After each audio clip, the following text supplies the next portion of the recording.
Back, and I'm going to be talking about Brian Evanson's fantastic collection of short stories, A Collapse of Horses.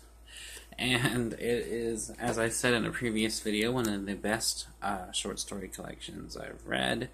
Not just in a long time, but just generally. It's fantastic. I'm just going to go into it and describe it.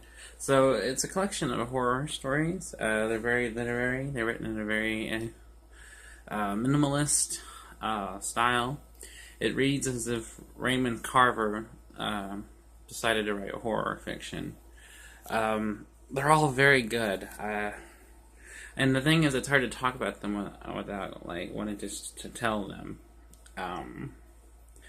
But some of my favorites were about this person has been in some kind of mysterious jail cell after giving a report to a boardroom of officials, and he can't figure out what he did wrong in his report, and he's second-guessing himself as to why he's in here, and a person in a nearby cell is punished each time a prisoner makes any commotion. Another story I really like is about a crew on some kind of expedition to drill into some surface of a planet or an asteroid or something, and the dust is steadily getting in the ship and is driving them crazy, and the oxygen is depleting and their paranoia is growing.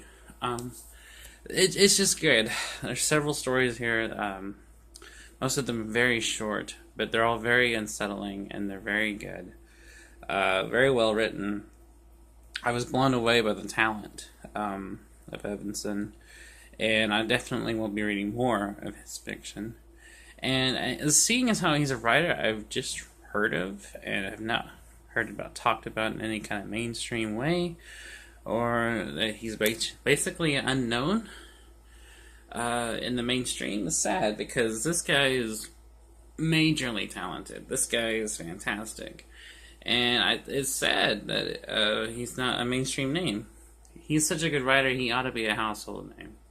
He needs to be up there with Peter Straub or Stephen King or Clive Barker or anyone who else writes horror, because this guy is in that league. Very different from those guys, but in the same league of talent. I can't praise this book enough. I don't want to spoil it, though, because I don't want to give away endings or anything. I don't even want to really talk about some of the really good stories in here, because I want them to be an experience for whoever reads this book. But I will talk about one. One of my favorites was a really interesting story because it had an interesting twist.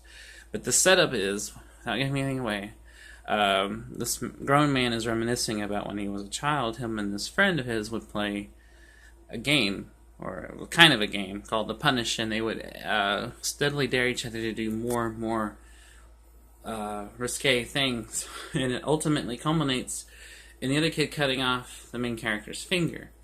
And then as an adult, he wants to reunite with his friend. And he's like, would he even remember me?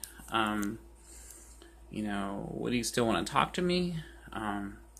Would he be revolted by what he did to want to meet up with me? And you feel really sorry for this narrator, or not really narrator, it's from the third person. You feel sorry for the protagonist. And you feel sorry for him because, he wants to meet up with this friend, and he's worried about that, and it keeps him awake.